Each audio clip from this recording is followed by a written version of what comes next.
All right. Hoy es un día importante. La tradición le llama Domingo de... A ver cuántos trajeron sus palmas. No, pastor, se supone que ustedes nos entreguen las palmas. Bueno, no es la tradición que practicamos, pero voy a hablar sobre la tradición de este día que algunos llamamos la entrada triunfal de Jesús. All our kids ready for Kids Church? You can exit nice and slowly to Kids Church and quietly. All right. ¿Cuántos aman a los niños? Más te vale que ames a los niños. La Biblia dice que si no somos como ellos, no vamos a poder heredar reino. Vamos, dígale a su vecino, hay asuntos a donde tenemos que actuar como niños. Vamos, dígaselo sin miedo. Y hay momentos cuando tenemos que actuar como adultos. Y a veces intercambiamos esos dos roles, y de eso quiero hablarte en este día. Quiero hablarte de la entrada triunfal y de lo que representa la presencia manifestada de Dios y el propósito de esa manifestación. Lucas capítulo 19, verso 28 en adelante.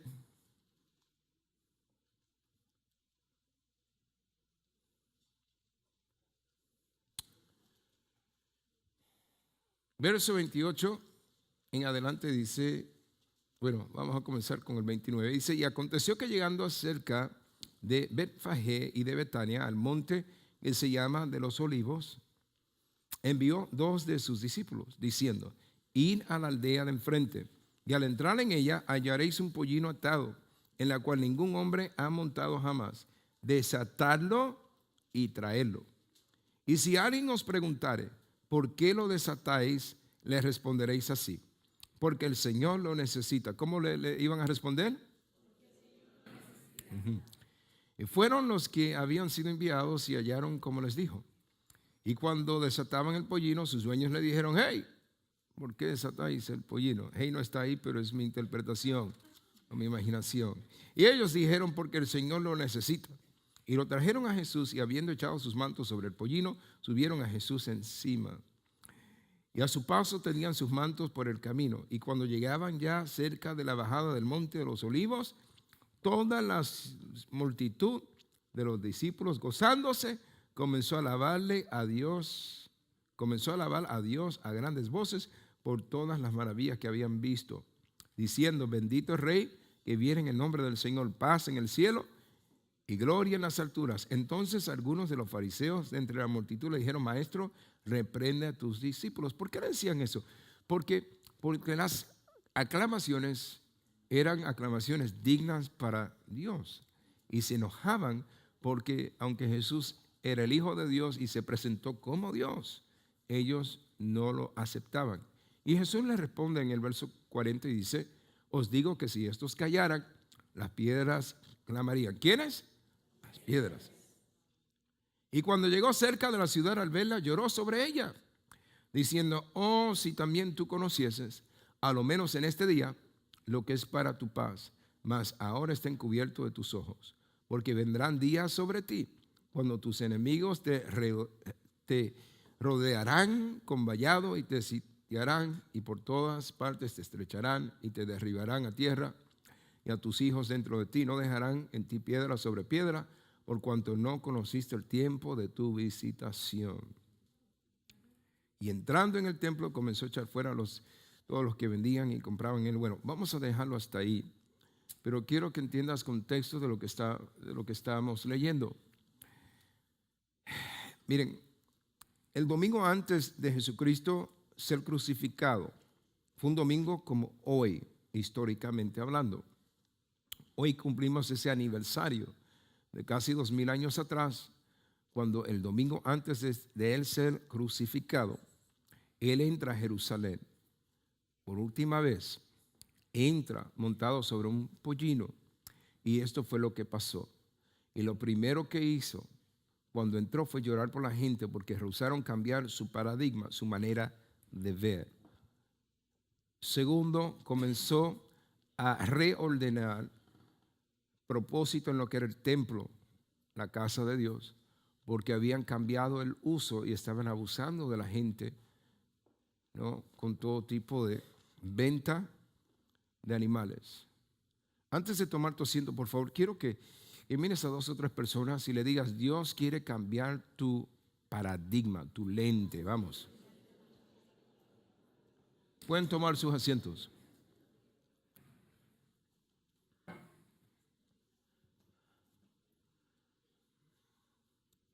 Muy bien.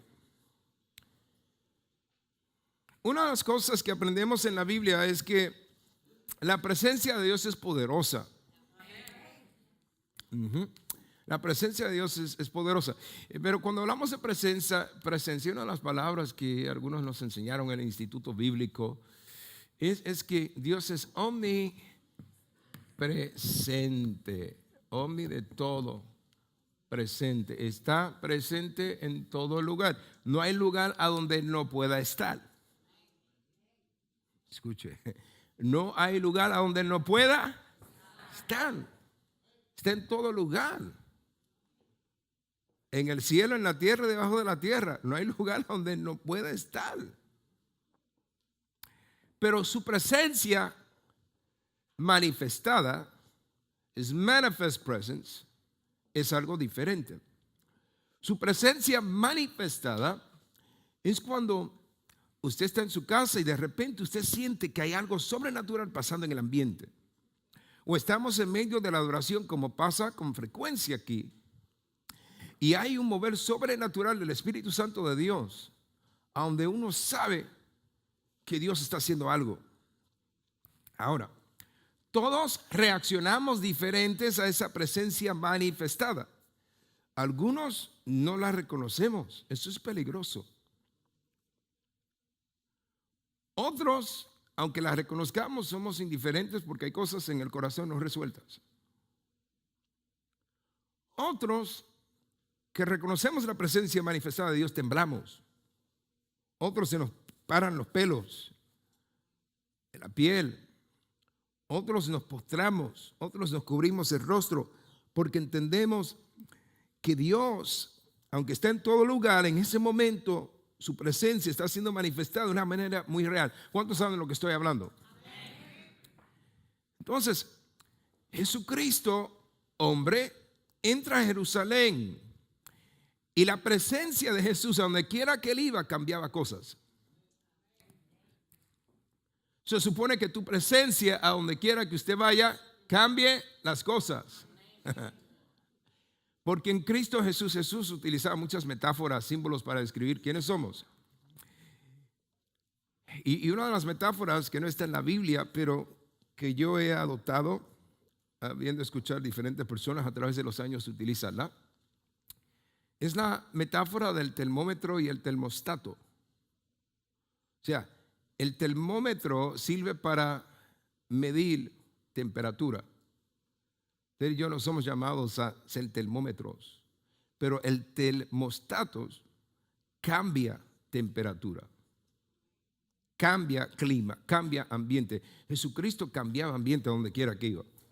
Se supone que usted y yo, como el cuerpo de Cristo de la iglesia, cuando llegamos a un ambiente lo cambiamos para bien, lo mejoramos, no lo empeoramos. Hello. Supone que cuando usted llega a una fiesta, la fiesta se ponga mejor porque usted llegó y usted es embajador del reino de Dios. Entonces, la pregunta es: ¿cuál es el propósito de la presencia manifestada de Dios? Porque vengo de un contexto eclesiástico a donde la presencia del Señor, muchos pensamos que era para gozarnos. Y la presencia de Dios es real y era real. Lo que yo experimenté era real en mi niñez, mi adolescencia, pero la gente no entendía y algunos todavía no entienden propósito. Y si la reunión estaba muy dinámica, porque había un mover sobrenatural de Dios donde la presencia manifestada era real, y algunos sentimos la presencia y corremos, otros saltamos, otros damos vueltas. ¿Alguien sabe lo que estoy hablando? Hello. Y eso es real. Te dirá: pastor, pero hay un elemento emocional. Es que usted y yo somos seres humanos y las emociones son partes, hello, de nuestro ser. Tú no puedes desconectar las emociones del ser humano. Y para algunos de nosotros que hemos experimentado lo que es la experiencia de Pentecostés, no denominacionalmente, sino por experiencia, Hechos 2 en adelante, sabemos que la presencia manifestada de Dios es real. Lo que pasa es, y me río porque muchos no validaron nuestras experiencias. Entonces, me acuerdo en los 1995, o al principio de los 90, mediados de los 90, hubo un mover de Dios en Toronto, el movimiento de la Vineyard, y luego en Pensacola, en Florida. Pero para nosotros eso no era nada nuevo, eso lo experimentábamos todos los domingos. Lo que pasa es que la cultura dominante validó que ya no era emocional, sino real. Y los medios entonces dijeron, miren qué real este mover de Dios. Un momento, señores y señoras, hermanos y hermanas, muchos nos nacimos y nos criamos en un mover sobrenatural de Dios con una presencia manifestada muy real.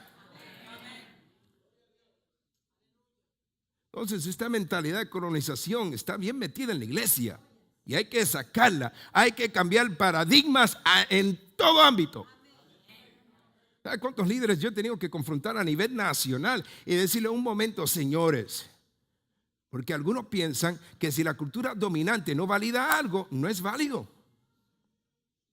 Entonces hay algunos que forman parte del equipo y dicen, y este movimiento que acaba de comenzar, un momento, el movimiento comenzó hace 20 años atrás, ustedes se acaban de meter en el vagón. Y porque ustedes se meten ahora, esto es válido y esto está comenzando. Esto comenzó hace 2 décadas atrás. O sea, hay que ayudar a la gente a cambiar su paradigma. Gastón Espinosa tuvo que reescribir la historia de las asambleas de Dios. Porque aunque los hispanos desempeñaron un papel muy fuerte en el desarrollo de Pentecostés, a principios del siglo XX, los que estaban escribiendo no eran hispanos, por lo tanto nos dejaron fuera de la historia. Y él tuvo que reescribir la historia como era, para ayudar a nuestra gente a entender que nosotros hemos no solamente experimentado Pentecostés desde los tiempos de Azusa, sino que el pueblo latino, hispano, Estados Unidos de América, ha sido un instrumento de Dios para llevar avivamiento a todo el mundo. Vuelvo a propósito. El propósito de toda esa manifestación no era simplemente para ayudarnos a sentirnos bien. Cuando el poder de Dios se manifestó de una manera extraordinaria en Azusa a principios del siglo XX en Los Ángeles, California, la presencia de Dios cambiaba, escuche, paradigmas. Entonces, uno de los mayores propósitos de la presencia manifestada de Dios es que, vamos, léalo, está en la pantalla, dígalo a los 3 con fuerza, por favor, uno de los propósitos mayores de la presencia de Dios es cambiar paradigmas y perspectivas. Es cambiar cómo tú ves las cosas. Es cambiar cómo tú te ves a ti mismo. Es cambiar cómo tú te ves, cómo ves a tu cónyuge. Por eso es que no debemos de menospreciar la presencia de Dios con relación a nuestro matrimonio. Hello, somebody. Porque creemos en la terapia, practicamos la terapia, practicamos la consejería. Pero de nada vale la consejería si tu corazón no está inclinado hacia el cambio. Por más consejo que recibas, por más terapia que recibas, si no estás dispuesto a cambiar tu manera de pensar, cambiar tu perspectiva, cambiar tu paradigma, pastor, que es un paradigma, es un lente. Por favor, levante sus manos así, como que usted estuviera poniéndose lentes. Pastor, ya tengo, ahora tienes 4 ojos como yo. Miren, la presencia de Dios, el propósito, uno de los propósitos mayores de la presencia de Dios es que, entonces Jesús entra a Jerusalén en un día tan importante, 2000 años atrás, y alguna de la gente se quedó con la palma. Y eso no fue el propósito. El propósito era cambiar paradigmas, cambiar mentalidades. Y aquí estamos 2000 años atrás y muchos de nuestros parientes hoy Bueno, algunos ya salieron de la misa. Hoy muchos ya salieron, otros están saliendo con sus palmas.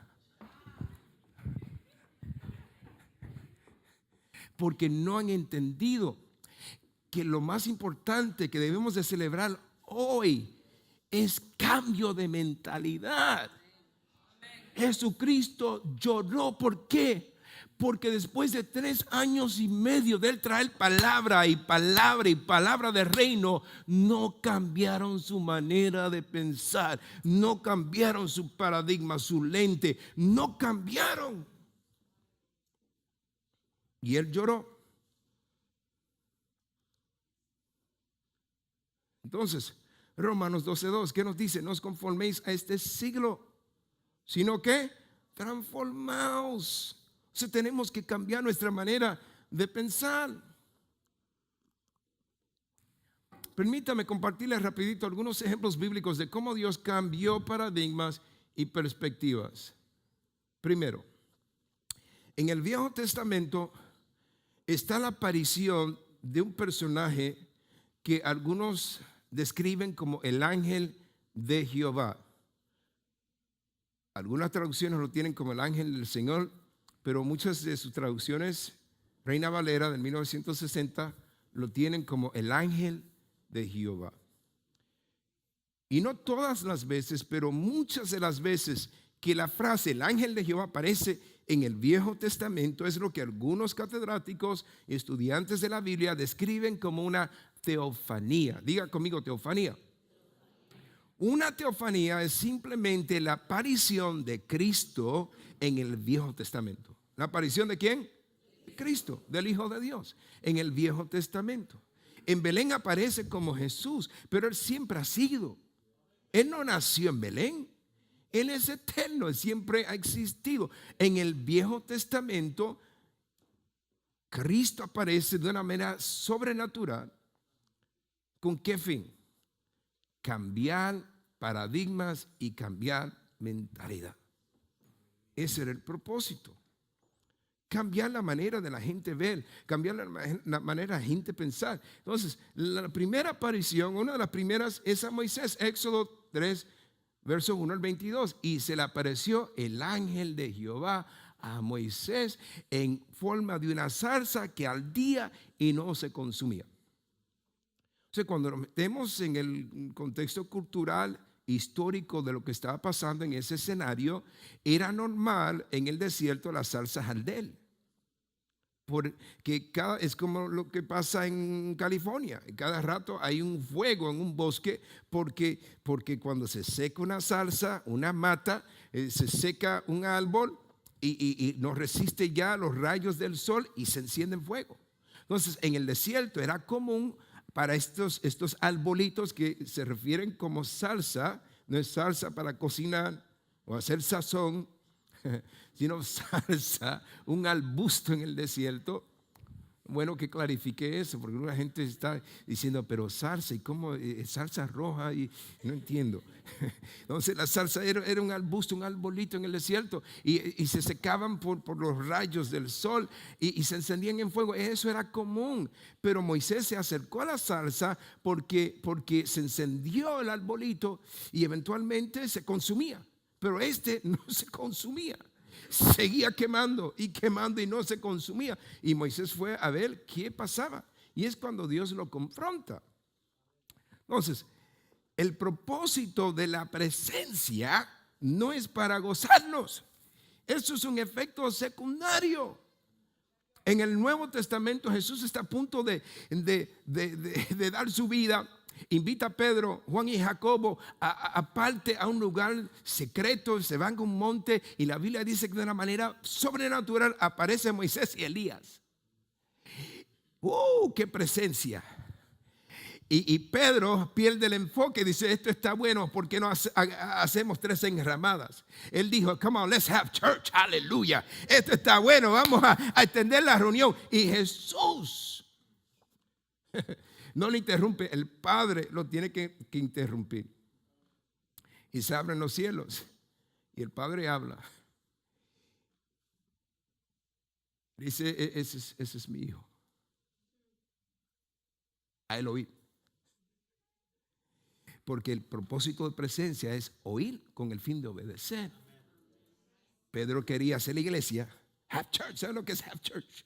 No, dígale a su vecino, let's have church. Let's have church es la frase en el contexto de la iglesia afroamericana, cuando la reunión está encendida, por así decirlo. Y dice, hermano, ¿cómo estuvo la reunión? Estuvo, la gloria de Dios descendió. ¿Y qué dijo Dios? No sé, pero la gloria de Dios descendió. Hello, es nuestra realidad. Porque el enfoque era la presencia, no cómo Dios cambió mi paradigma. Por eso era fácil, y todavía en algunos contextos pentecostales es todavía normal, común, celebrar cantar por 3 horas y predicamos 10 minutos. Y la gente, ¿y qué dijo Dios? No sé, pero eso es fuego pentecostal. My God. Yo corrí, yo bailé, pastor, salté. ¿Y qué dijo Dios? No sé, pero me dio una goza. Hasta se inventan las palabras la gente.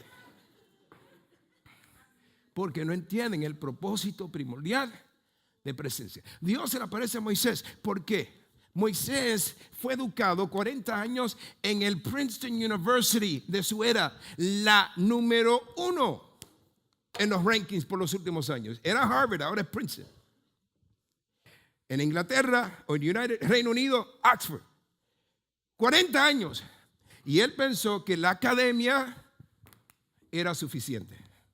La academia es buena, pero si tu corazón no está bien, de nada vale. Tú puedes tener, me río porque pienso en el doctor Louis Carter, uno de mis mentores, que dice, tú puedes tener 3 doctorados y ser un insensato. 3 doctoral degrees and be a fool. ¿Por qué? Porque la educación no cambia corazón. Te alimenta de conocimiento, pero si tu corazón no está bien, ¿de qué te vale esa educación? Moisés tenía mucha academia, pero su corazón no estaba bien. Tanto así que vio una discusión entre un hebreo y un egipcio, y cuando él pensó que nadie estaba mirando, mató al egipcio. Y luego, por 40 años, tuvo que salir como un prófugo de la justicia. Y en Madián, Dios le enseña a pastorear ovejas. Porque pastorear ovejas te da una conexión emocional, cognitiva, te ayuda a experimentar un análisis de cómo funciona el ser humano. Por eso es que en la Biblia se compara la gente con ovejas. Y Dios lo lleva a preparar 40 años en el desierto, porque todos necesitamos academia, pero también la escuela del desierto. Porque en la escuela del desierto Dios cambia paradigmas. Dios te ayuda a valorar la academia para que ahora, por cuanto has sido procesado por la escuela del desierto, tú entiendes que la educación no te hace mejor que nadie. Al contrario, en Cristo te hace más responsable. Y en vez de estar caminando así con la nariz para. ¿Y qué le pasa a ese? Que piensa que el aire es más fresco allá arriba. Usted no conoce gente así. Si no llegaron, son muy inteligentes para venir para acá. Aquí no van a llegar. Estoy bromeando, pero entienda bien. ¿Cuál fue el propósito de Dios con Moisés? Cambiar el paradigma. Aquí está un hombre preparado y Dios lo llama y le dice, te he llamado porque hay millones de personas clamando a mí y tú eres el hombre que yo quiero usar para libertarlos y sacarlos de la esclavitud. Y Moisés empieza a argumentar con Dios. ¿Alguna vez has argumentado con Dios? Señor, ¿y qué pasa conmigo? ¿Y por qué no a mí? Señor, y cuando Dios te llama, Señor, ¿y por qué a mí? ¿Y por qué ahora? Señor, ¿tú estás seguro? Argumentamos con Dios como si Dios necesitara un consejero. My Lord. Y aquí está Moisés, Señor, pero yo no puedo. Como que Dios se hubiera equivocado. No sé hablar. Oye, chico, tú estudiaste en la mejor universidad. ¿Cómo que no sabes hablar? Bueno, posiblemente por cuanto hablaba hebreo, hablaba egipcio, y ahora en Madián no sabemos si había otro dialecto porque era otra cultura, otro grupo étnico. El punto es que le dio a Dios una excusa barata. Dios le dijo, está bien, voy a usar a tu hermano. Aarón como tu portavoz. Y luego Moisés empieza a darle excusas a Dios. Más excusas. Dígale a su vecino, no más excusas. Y a través de la presencia de Dios, Dios logra cambiar el paradigma de Moisés para que él se sintiera capaz de hacer lo que Dios lo llamó a hacer. Entonces está la historia de Agar, una mujer. ¿Cuánto le dan gracias a Dios por las mujeres? ¿Qué pasó? Hay que celebrar eso. Vamos a intentar una vez más. ¿Cuánto le dan gracias a Dios por las mujeres? Bien, ahora sí. Ahora sí. Hombre de Dios, dale gracias a Dios si estás casado. No quieres dormir solo esta noche. Hay que celebrar a las mujeres. Agar es un ejemplo bíblico, no solamente de una mujer, sino de una mujer que era esclava. Y Dios trabaja en la vida de esta mujer. En ese tiempo, las esclavas eran propiedades, eran consideradas propiedades de la casa. Y era costumbre que una mujer, la maldición más grande para una mujer era la esterilidad. Y Sara experimentó esterilidad en su vida. Pero la costumbre en ese tiempo era que si yo tenía una esclava, que era mi propiedad, yo podía como mujer tomar la esclava, mandarla a acostarse con mi marido, y ese producto de ese embarazo iba a ser mi hijo legítimo. Y fue lo que ella hizo. Era una práctica legítima dentro de ese contexto cultural. No le intentes hoy, por favor. Ese contexto cultural. Por eso es que cuando miramos los 12 patriarcas, muchos de ellos eran hijos de esclavas. La esclava de Lea y la esclava de Raquel. Eso es otro sermón acerca de la gracia de Dios, porque algunos todavía no entendemos la gracia de Dios. Y la presencia de Dios tiene que cambiar eso. Esta mujer fue usada como un objeto, la pobre. Y después que sale en estado de embarazo y le da a luz un hijo, Abraham, Ismael, que fue un error. Fue un error porque Abraham y Sara se adelantaron al propósito de Dios. Un error que todavía les ha costado, hasta el día de hoy todavía están peleando los descendientes de Ismael con los descendientes de Isaac. Toda esa guerra que hay entre Israel y los palestinos son los tatara, y usted siga con la tatara hasta que llegamos a los nietos que están peleando hoy todavía en Palestina, y aún en toda esa guerra de naciones árabes con Israel es el producto de un error.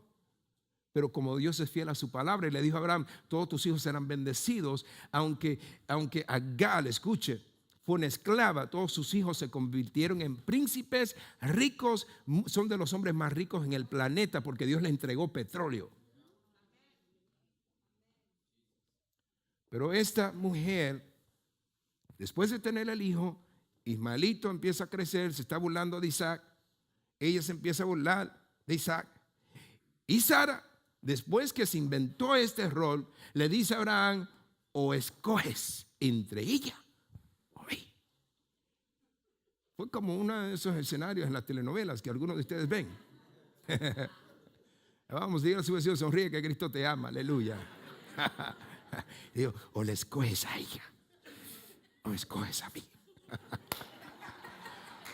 Algunos de ustedes ya se remontaron en Telemundo y Univisión. Ya los vi cómo se remontaron. My God, help us. Y Abraham, como buen tonto, alcahuete, la botó y le dijo: Agar, tú sabes que te amo, pero naciste esclava, todo el tiempo serás esclava, te tienes que ir. Y le hizo una maletita, le dio un poquito de agua y la mandó con su hijo Ismael. Y en el desierto lo único que hay es sed, sol, calor. Y el muchacho se estaba muriendo, se estaba deshidratando, pero Dios es fiel. Y Agar toma al chico, lo coloca al lado de una piedra y se va porque no lo quería ver morir. No tenía la valentía para verlo morir. Y cuando ella lo va a dejar a morir, que se muriese, se le aparece el ángel de Jehová y le dice: mujer, no lo dejes solo, abre tus ojos, ahí hay una fuente de agua. Escúcheme bien, la fuente de agua siempre estuvo allí, pero la crisis no le permitió ver más allá de su problema.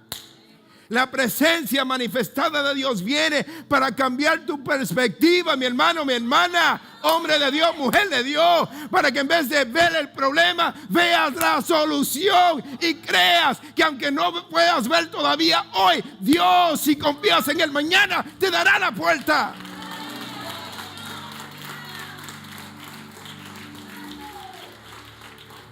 Cuando se le aparece el ángel de Jehová y le habla a la mujer, cambia su paradigma, ve la fuente. Yo me imagino que ella estaría, pero ¿cómo fue que le pasé por el lado a esto?